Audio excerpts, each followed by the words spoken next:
It's the Lav Luv Morning Show, Post 101.3, the heartbeat of the community. We in here today. We having our conversation. We talking colorism, and the conversation was sparked by this video of Erica Campbell from Mary having a conversation with her daughter. I'm gonna play the clip real quick, and then we'll dive into it a little bit more. You're not the fat friend, Chris. I noticed that I'm left out. You know, a lot of guys and talk to them, I'm left out, I'm left to the side. And I think that's why. Guys talk to you. It's different. It is. And do you think it has something to do with your size? Absolutely, I know it is. I'm not saying that no guys want chubby girls. I'm just saying that that's personally me. But I don't think that's the case. I think that's the way you're saying it. Because it's not that I'm ugly or something. Am I ugly? No. Why would she ask me that? Why would she ask me am I ugly? I'm your mama. I only see beauty in your eyes. My size is no, baby. You're gorgeous. And you know, look at this face. This is my face. It's brown. It's a combination. That's something too. A lot of the guys like light skin girls. Like what? A lot of the guys like light skin girls. Look at our family. Look at the family. You and Dad, light skin, dark skin. Auntie and Uncle Ted, light skin, dark skin. Auntie and Uncle Des, light skin, dark skin.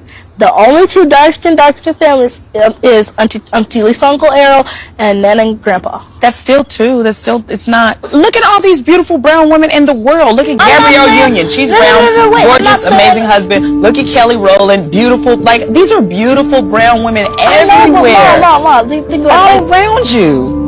You're light skin, so you don't really know exactly how it feels, you know? The longest, I felt some type of way being dark skinned. I felt that I didn't think I was an ugly kid, but I felt like I was kind of marginalized or shoved to the side or whatever, simply for the fact that I was dark skinned. And it resonated with me. And I just didn't think, like, my mother is not as dark as me. She's not light skinned, but she is definitely not as dark as me. Now my father and I are pretty much the same color, but my mother is she would be like Carmel, more so. So it was one of those things. So dealing with the whole light skin, dark skin thing was something I dealt with, and I thought, and again, I don't know why, but in my head I was thinking that somehow this was just not happening anymore. We had gotten past it. And I think one of the reasons why I was misinformed and ignorant about the situation was the fact that as I got older, my skin color became less of a conversation. And I think that is something that played a role into maybe that me sliding off into that ignorant abyss that is about skin color. And I want to know, what do y'all think about that? What do you how people who consider themselves to be dark skinned who are listening, chime in, let me know, does that mimic your childhood? And I got all of the dark skin jokes, you black ass and all your African booty scratcher, I got all of the dark skin jokes. Like, it's so funny. I tell the story, like, people who know me now, it would blow their mind if they saw me lose my temper, heard me lose my temper, because they've never seen me angry. And when I tell them I used to fight all the time, they's like, "Who, you? Ain't no way in hell." But I did. In elementary school, all the way up until probably about like the 6th grade, I fought at least 2-3 times a week. Because my thing used to be, okay, you got all these dark skin jokes, and I might be dark skinned, I might be ugly, but guess what's gonna happen at 3 o'clock? I'm gonna beat your ass. And I'm gonna be the ugly dark skinned dude, but I'm finna take this W back to the crib with me. So, and I'm not gonna lie and say I won every fight, but if I had a record, I was like 60-3, 60-5. If I had a record. I trust me, I won way more than I lost, because I was just, and I don't necessarily think it was like, ooh, I was the bad dude. It was just the fact that you fight that much, you learn how to do it well. it was one of them type situations. So it wasn't even that I started off as that dude. It's just I was fighting out of anger, fighting out of frustration, and I was fighting all of the ego, self-esteem, all of that was attached to the fight. So when all those things are attached to the fight, you tend to fight a little bit harder, as opposed to just a dude like, yo, arrogant, think you just can beat everybody, which was what a lot of the dudes were who I fought, and they took L's because, they wasn't fighting with purpose. I was fighting with purpose. So that's what I want to talk about. How do y'all feel about that? And the thing she said, everybody want light-skinned girls, darker skinned women. How do y'all feel like that? Because as I talk to people who I say he's dark skinned or she's dark skinned, I've learned a lot of y'all don't even classify yourself as being dark skinned, and that blows me. And I'm not necessarily saying it's a bad thing or a good thing. It just shocks me that you don't classify that yourself as being that way. And I wondered sometimes, do you not classify yourself because of the negative connotation that is perceived to go along with being dark skinned? I don't know. So let's talk about it. Let's have a conversation about it. Chime in. Let me know what you think. Let me know how you're feeling. And then we'll dive deeper into it, because there's other pieces of this. And then how do you think Erica, how do you think she responded to her daughter? Do you think she responded right? Should she have said more? Did she not say enough? Was her approach wrong? I want to know that too, because I got a thought about how she approached it. So let me know. This is what we talking about today. Colorism. It's the Lav Luv Morning Show, post 1013. Now, don't get me wrong. She addressed the fact that she felt like the fact that she was not a small girl. She's not a big girl or anything, but she is a little plump.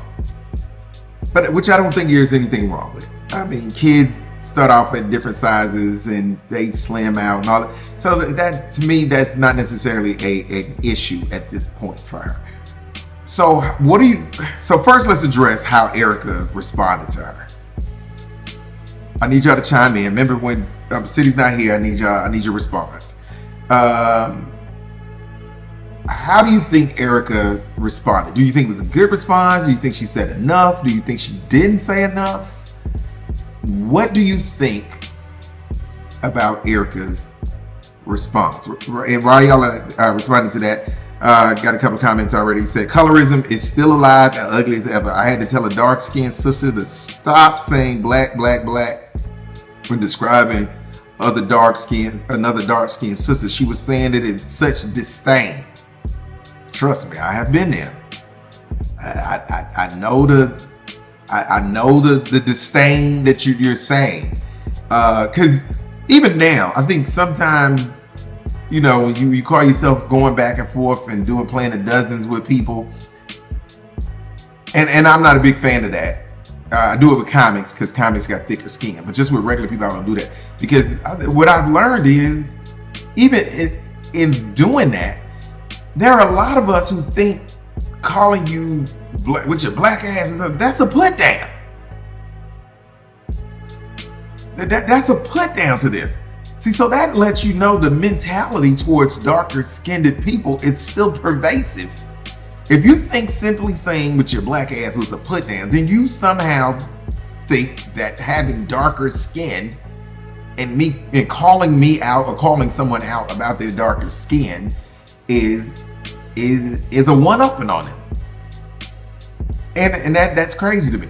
So again, growing up, I had these self-esteem issues because I would see light-skinned little boys get attention from little girls, and I would look at him. I was like, you can't tell me he looked better than me.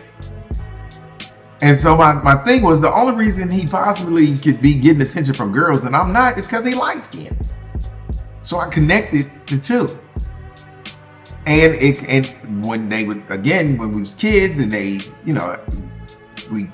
picked on you or whatever, that was what they went to. So I say, okay, so if that's what they go to and I'm not getting attention, that's got to be what it is. That's got to be what it is. But now as an adult, one of the things that I have learned is that it is, so I have a different approach.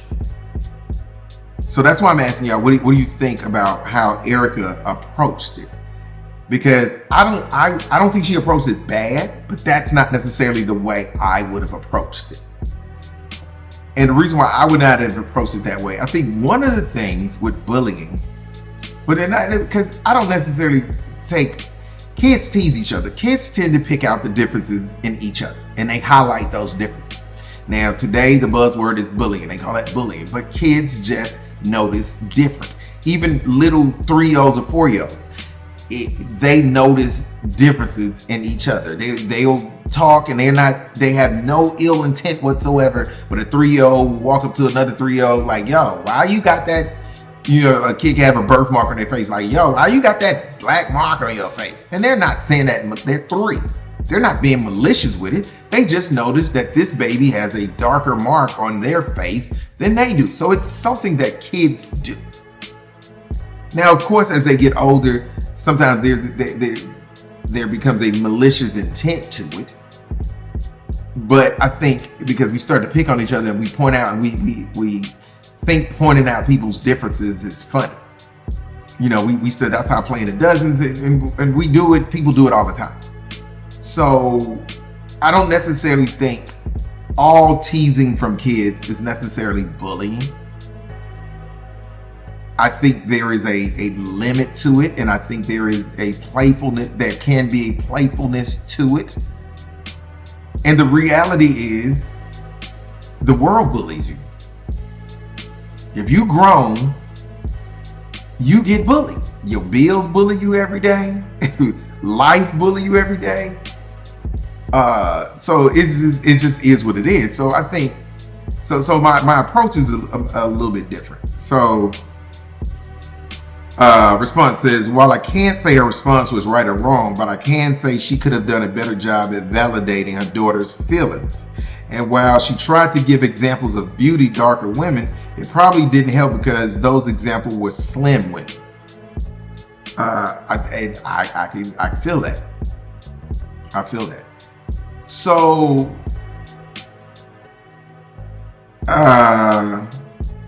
say another told you about my niece. She was little, or my aunt to her, and not to get any. Let me see. Make her. Her aunt told her niece not to get into the sun because it's gonna make her darker. Her aunt is darker. We were at the beach. Told her I'd go with her, and she's gorgeous. Now her self-esteem is high. You can't tell her nothing. Okay, so her mama didn't want her to get dark. Yeah, I've heard that before too.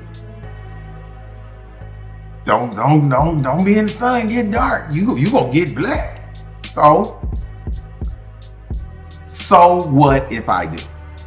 All right, so let me tell you, because I told you I had to leave early today because I got stuff to handle for tonight, and my daughter needs me to be her Uber, but I digress. So this would have been my approach. I think one of the things that parents aren't doing a good enough job at today is taking the power out of the bully's words. So, for example, with Eric Camber's daughter, like I said, she's a little plump for her age. Who cares? But the thing about it, the reality is, you have to be realistic with her. All kids are not the same size. That's the conversation I'm having with my daughter. All kids ain't the same size. No, you're not no skinny stick figure chick. No, you're not. But that's okay. Everybody's gonna change. So when somebody says that you're plump or points out your size, it's not a put down. It's the reality. You're not necessarily a small girl. And that's not a good or bad thing. It's just a description. Because that's one of the realities that actually brought me to peace. When people were dark, you black, I came to the reality like, yo, dude, you are dark. That's not a put down. It's just a description. So if you say with your black ass, I don't really get it. What's your point? Because I'm dark. That's not good or bad. It's just is what I am. So I think they got to do a better job at letting kids know that your differences, and just because a kid points out how you're different, that does not mean something bad. If your son is short, they're going to talk about him being short. And if you short, his dad is short, your dad is short, he ain't getting tall. So he got to learn to be at peace with this height thing as soon as possible. So if you keep validating that people calling him short is some type of put down, then I think you're doing him a disservice. Because what I notice now is what we tend to do, people want to do is they want to control the bully. Let's approach the bully. Let's go to the bully. If we can control people's behavior, and I know y'all hear me say this all the time, we wouldn't need prisons. So you're never going to be able to control the behavior of the bully if your kid is getting bullied. So you only have two options. Either you have to reinforce your child's self-esteem and take the powers out of the words, or you got to tell your child to bust somebody in the face. Because if what you're saying is not hurting my feelings, if you keep saying with your black ass, your black ass, your black ass, and I'm not responding to it because you're not hurting my feelings, but you keep saying it, now you got malice in your heart. Now it's time for me to beat your ass. Now we gotta throw these hands. See, because this is bigger than you calling me fat, and bigger than you calling me dark skinned, and bigger than you talking about my birthmark. This bigger than that now. Because if you saying it and it's not affecting me mentally, but you keep saying it, now I know for a fact you are trying to hurt my feelings. That's what you're trying to do, and you can't do it. So now I'm not going to beat your ass because my feelings are hurt. I'm going to beat your ass because you got malice in your heart. And sometimes the only way to deal with a bully is to become a bully back to him. Like I got a friend who was a thug, a gangster, a killer, and his thing used to say, "I bully bullies." And don't get me wrong. So full disclosure, I know the whoop ass approach is not the most politically correct approach. I get that piece of it. I own it. But what I also say is, at some point in time, when you're sick and tired, you got to stop being sick and tired. Sometimes people gotta get busted in the mouth before they get the point. Because if I'm telling you to stop, leave me alone. I'm verbally, yo, dude, chill out. It's not doing that. You saying what you like, it's not doing that. I'm saying as a kid. As an adult, I don't really. You could say whatever. I don't put that much energy into nothing you have to say. But as a kid, who I have to be stuck in the class with you all school year and pass by you in the hallways. So I'm forced to be around you or whatever. Then I got to do something about this. I got to do something about this. So I just think, like I said, we got to do a better job. Parents have got to do a better job at reinforcing that your differences aren't bad. They're just differences. It's not a good or a bad thing. You being different, just like if you light skin with long hair, they don't make you better than nobody else. It just makes you different. That's just you. You're just a light skinned girl with long hair, or a light skinned boy with long hair. That don't mean you cuter than nobody else. Simply for the fact that you have those traits. That you're just different. And the thing about it is, it can be a trait that we as adults deem to be a great trait, but kids, it's a difference. And kids point out differences, and kids will make you think your difference is wrong. I give you an example. My daughter is tall for a girl. And she had a growth spurt, I want to say in like the 6th or 7th grade. So she came back, she was taller than almost every kid in her grade. Even a lot of the boys. Because my daughter is 5'9", 5'9" and a half. So, that's extremely tall for a girl. And so she got a real early growth spurt. So she's mostly legs. And grown women would kill to have the legs that my daughter has. But that was the thing, that she did not like having these long legs. She did not like being tall. So that was a conversation we had to constantly have and talk about these legs. Like, dude, you have the legs that women would kill for. They would kill to have your legs, and you were blessed with these legs. Chill out, homie. And it's not a good thing or a bad thing that you're tall. You just happen to be tall. So those were conversations. Now, and again, it helps. Like somebody was saying earlier, pointing out these examples of beautiful brown women, but they were still slim. I think one of the things that also helped out with my daughter is I have a lot of my female cousins are tall to be women. Like I got two cousins, they're twins, who live in Dallas, and they are they like 5'10", 5'11" as women. So so they're not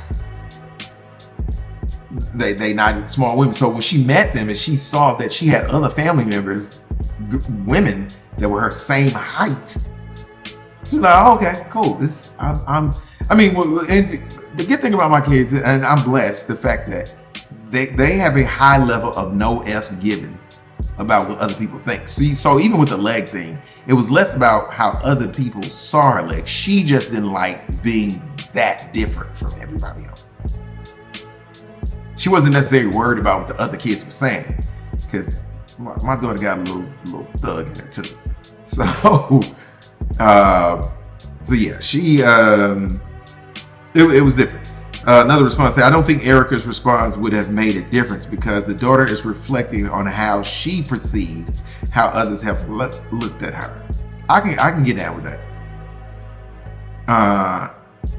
She says, I think baby girl has a point. Men do prefer light-skinned women. My son and my brother prefer light-skinned women. It reminds me of the conversation about Whoopi and Lauren London. Whoopi is not ugly. I bet if her skin was light, she would have been considered just as pretty in her younger days. I think, okay, so one of the things I have learned is being a dark-skinned dude is that it is not necessarily for example, most of the women I've dated have been light-skinned, but that's not been by choice. The reality in my life, most dark-skinned women wanted to date light-skinned dudes, so I just never got attention, and even I just don't get attention from dark-skinned women like that.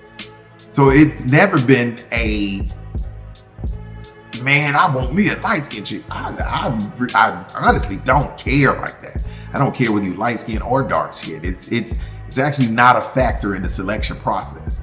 Your skin tone is irrelevant. I don't really care.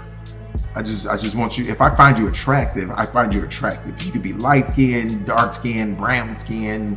It just don't matter to me. So I think a lot of times people tend to date who's attracted to them and who gravitates towards them as it relates to skin color. And from, again, as a dark skinned guy, just what I have noticed is I typically don't get attention from darker skinned women. I just don't. And because I find plenty of dark skinned women hella attractive. I've tried to talk to dark skinned women, but I've literally had a chick tell me, like, you're a little too dark for me. Because she was dark. She liked light skinned dudes, which I'm not mad at. You can't be mad at people's preferences, whatever they are, because we all have them to a certain degree. Some people it's colorism. Some people it's height. Some people it's age. We all have these biases that we operate under, and it just is what it is when it comes to stuff like that. But I don't know. Another comment said, colorism will always exist in our community. Unfortunately, being a woman who is fair-skinned and my daughter is more brown, it was certainly a challenge. I made it a point to teach her very early on to love her skin, and her character meant more than anything. Not to mention, I taught her to own who she was and be confident in her unique qualities as a person. There is only one Z in the world, and no one else, and no one can ever take that away from you. 100%. 100%. The darker the berry, the sweeter the juice. It's ugly light-skinned people too. 100%. 100%. So your tone does not automatically make you anything in particular.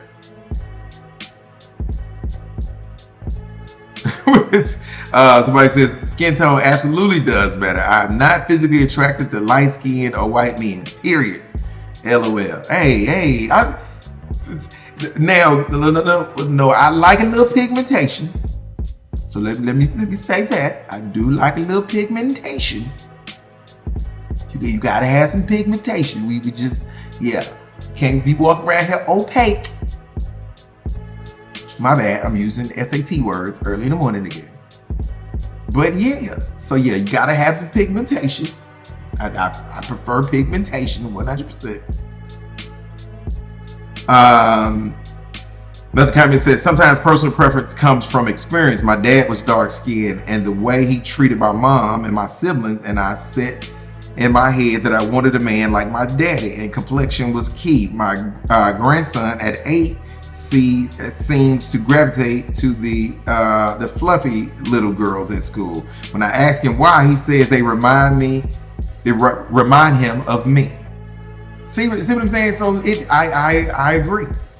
And that's why I say it's just your experiences and stuff like that. Like even my daughter, now she don't talk to me about stuff like this, but she talked to her mama about stuff like this right here. And of course her mama conveys this stuff to me. But she has a preference of dark skinned dudes, and my daughter's light skinned. So, and I think it's the same thing what you just described. I think she sees me, and she's here with me. She lives with me, so she gets to operate around her father and sees how her father deals with her. And so, I think that plays a role in it. Because she sent me a video one time from TikTok, and she was like, it was like the dark skinned bald head fathers hit different. So I know my daughter loves me to death. I get it 100%. Personality wise, she definitely has a lot of my personality because she's silly as hell. So I think that does start to play a role in your kid's selection and things like that. So I don't necessarily think. I think the color is a thing. Like she said, light skinned dudes think they pretty. So I was like, wow, okay, that's okay. Okay. What am I supposed to say to that? What am I supposed to say to that? I was like, what? They think they pretty? She's like, yeah, okay. It is what it is. So, great conversation. I appreciate y'all chiming in. I think it has to be a situation, not just with the colorism, but whatever unique characteristics, physical characteristics your kid has. I think you have to take because kids are going to point those out. They're going to point those out growing up. They're going to harp on them. And again, it doesn't matter what those are. You could be a white kid with red hair. Kids are going to pick on the fact that you have red hair. It's just what kids do.